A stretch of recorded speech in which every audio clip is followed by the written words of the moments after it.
February is American Heart Month, a time to focus on the #1 killer of Americans, heart disease, and in turn promote heart health.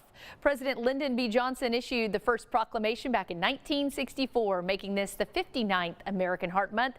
6 News is teaming up with the American Heart Association to highlight stories from the heart. And we begin tonight with a race car driver who realized his heart wasn't just pumping with adrenaline, but something else. And Cornet followed through for a podium position on Jared Thomas, sliding through at the exit of the bus stop. Great move. Huge. Race car driver Bryce Cornet is used to the adrenaline behind the wheel. My parents got me into go-kart racing at the age of 6.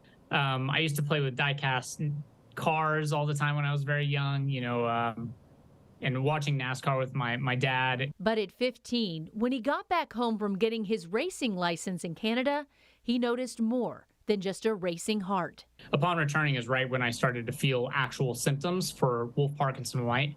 Massive palpitations, so my palpitation episodes could go from anywhere from 10 seconds to full minutes. I was almost passing out. I felt like I was going into cardiac arrest. I didn't know what was going on. An EKG discovered Wolff-Parkinson White syndrome, a heart condition that causes the heart to beat abnormally fast for periods of time due to an extra electrical connection in the heart. So how did you rise above that fear to say, what can I do about this? Is it curable? Yeah, and that was the first question I asked. I was like, is this detrimental to my well-being for the future? Is this curable? The answer?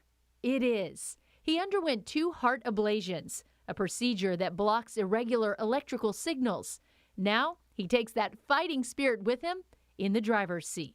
I think the biggest thing for me has been to not give up. I know that is often a massive cliche. You never know when things are going to change into something that benefits you, or you just got to keep with it. There's been multiple times that things looked very grim for my racing career, but there will be very difficult times, but stick with it and things will come out. Surely he can turn this into a victory. What a run it was. Bryce will be the featured speaker at this year's Bell County Heart Ball happening in April. Chris and I will be the MCs. You can just go to kcentv.com to find out more information. And don't forget, tomorrow is Go Red for Women Day. We'll wear red on the anchor desk to raise awareness for women's heart health and highlight a local doctor making a difference at Baylor Scott and White as well. That is tomorrow on 6 News at 5. Tune in. Chris? All right, we're looking forward to it. Thank you.